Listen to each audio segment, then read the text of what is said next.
পাখির ছানাদের নিরাপদ আবাসটুকু থাকবে তো?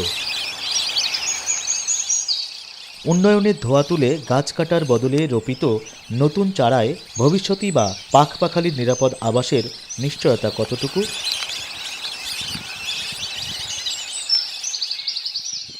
মানুষের ভাগ্য নির্ধারণী বাজেটে কত কথাই তো লেখা থাকে। পাখির পাশাপাশি নদী, বন, পাহাড় বা গাছেরও তো চাওয়া পাওয়া আছে। এমনিভাবে বাজেটে কতটুকু স্পষ্ট হবে কীটপতঙ্গ, অণুজীব, সরীসৃপ, উভচর, বন্য বা গৃহপালিত প্রাণীর ভাগ্যরেখা? পরিবেশ প্রকৃতির সুরক্ষায় এমন প্রশ্ন যেমন যৌক্তিক, তেমনি উত্তর খোঁজাও জরুরি মনে করেন এই পরিবেশবিদ। সামগ্রিকভাবে এই বিষয়গুলোতে কিন্তু বাজেটে আমাদের ওইভাবে বরাদ্দ আসে না। বাজেটে যে বরাদ্দটা আসে সেটা খাতোয়ারি, এবং সেটা অবশ্যই অর্থনীতির খাতোয়ারি। সেখানে কৃষি খাতে যেমন আসে, ব্যবসা খাতে আসে, শিল্প খাতে বরাদ্দটা আসে, শিক্ষা খাতে আসে, স্বাস্থ্য খাতে আসে। কিন্তু পরিবেশের যে অনেকগুলো সেগমেন্ট আছে, সেই সেগমেন্টগুলোতে কিভাবে বরাদ্দ দেওয়া উচিত সেটা কিন্তু এখনও আমরা ওইভাবে করে উঠতে পারিনি। যতটুকু বনায়ন থাকা দরকার ততটুকু বনায়ন নাই, যতটুকু নদী নালার পরিবেশটা সুস্থ থাকা দরকার ততটুকু নাই। যদি আমরা এই অবস্থাগুলো থেকে রক্ষা পেতে চাই তাহলে অবশ্যই আমাদেরকে সামগ্রিকভাবেই দৃষ্টি দিতে হবে। আমাদের নদীর গুণমানের কথা ভাবতে হবে, বনায়নের কথা ভাবতে হবে, নদী নালার কথা ভাবতে হবে, এবং একটা সামগ্রিক অ্যাপ্রোচ অবশ্যই থাকতে হবে। বেঁচে থাকার জন্য একজন মানুষের জন্য যেভাবে আমরা যে দৃষ্টিভঙ্গিতে চিন্তা করি যে একজন মানুষ সুস্থ থাকতে গেলে তার কি কি করা দরকার, তার খাদ্য দরকার, বাসস্থান দরকার, চিকিৎসা দরকার, সব কিছু যেমন দরকার, এবং সেটা নিয়ে যেমন আমরা বিনিয়োগ করি, সামগ্রিকভাবে পরিবেশ নিয়ে বোধহয় আমরা ওইভাবে বিনিয়োগ করি না। যার প্রতিফলন আমরা দেখছি দিন দিন বাংলাদেশে পরিবেশের যতগুলো সেগমেন্ট আছে সবগুলো সেগমেন্টে আমাদের অবনতি হচ্ছে। আমরা বলতে পারছি না যে আমাদের বায়ুর গুণমান ভালো, আমরা বলতে পারছি না আমাদের শব্দের গুণমান ভালো, আমরা বলতে পারছি না আমাদের নদী নালাগুলো বেঁচে আছে, আমরা এটাও বলতে পারছি না আমাদের সয়েলের কি অবস্থা, আমাদের পানির গুণমানের কি অবস্থা। আমরা যদি এই সবগুলো নিয়ে সামগ্রিকভাবে কোনো ব্যবস্থা গ্রহণ করতাম বা সামগ্রিক কোনো অ্যাপ্রোচ আমাদের থাকতো, তাহলে হয়তো পরিবেশটাকে আরও সহনীয় আমরা করতে পারতাম।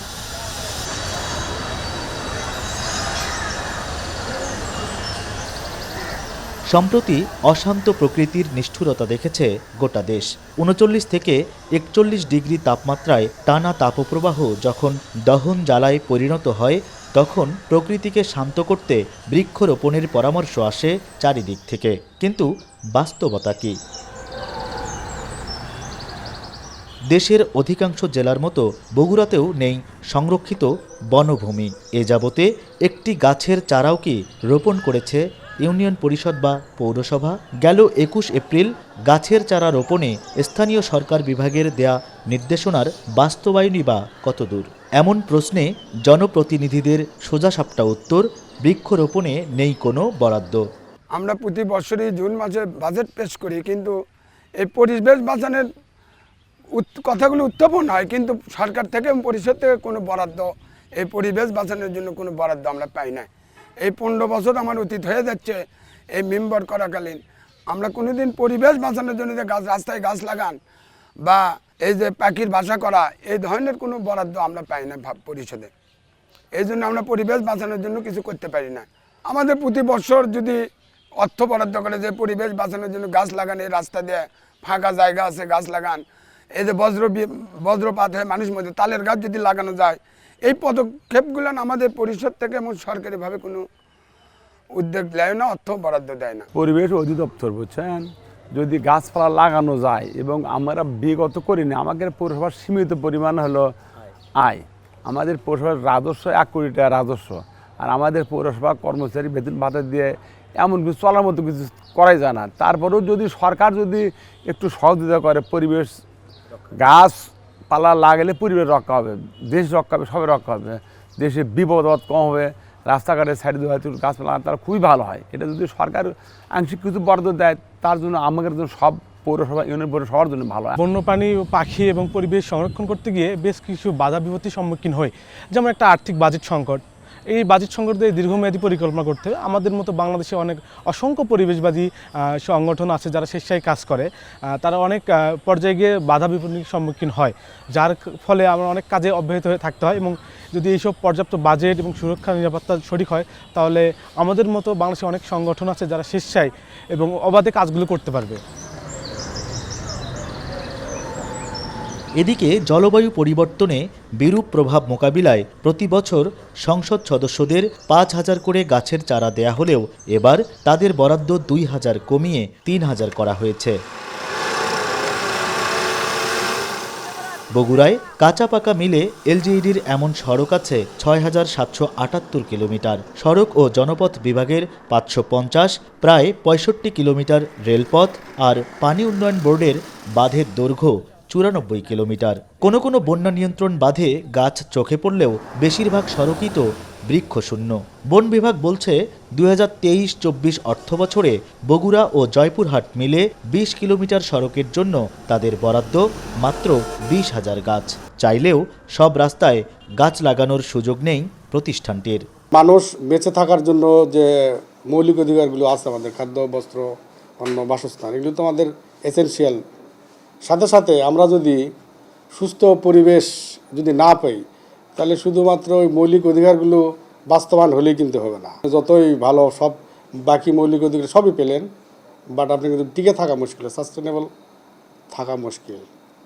তো বাংলাদেশের প্রেক্ষাপটে বাংলাদেশে বনভূমির যেভাবে উজাড় হচ্ছে, সেভাবে কিন্তু গাছ কাটা হয়, তার দ্বিগুণ 3 গুণ গাছ লাগানো হচ্ছে না। এটার কারণেই বাংলাদেশের এখনও জলবায়ু, বিশেষ করে তাপমাত্রা অত্যধিক বেড়ে গিয়েছে, যে গ্রিন হাউস ইফেক্ট প্রভাব পড়েছে। মিনিমাম 25% বনভূমি থাকা দরকার। তো আপনি যদি বগুড়ার প্রেক্ষাপটে চিন্তা করেন, আমাদের 25% বনভূমি কিন্তু নেই।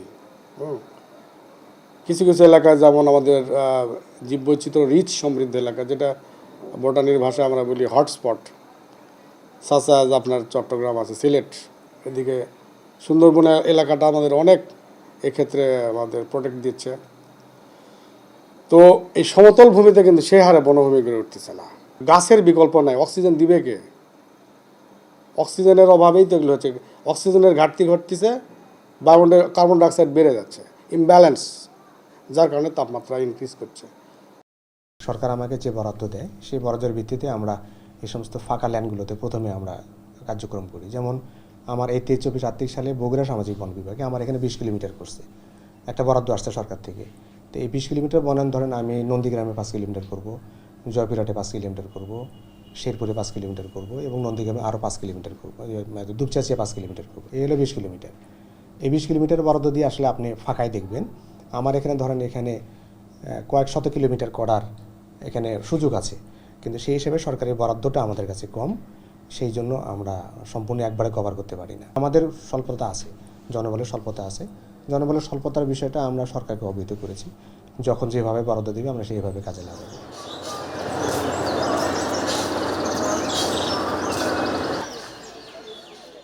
কলেজের মতো উচ্চ মাধ্যমিক শিক্ষা প্রতিষ্ঠানে উদ্ভিদ বিজ্ঞানের মতো বিভাগেও থাকে না বোটানিক্যাল গার্ডেনের জন্য আলাদা কোনো বরাদ্দ।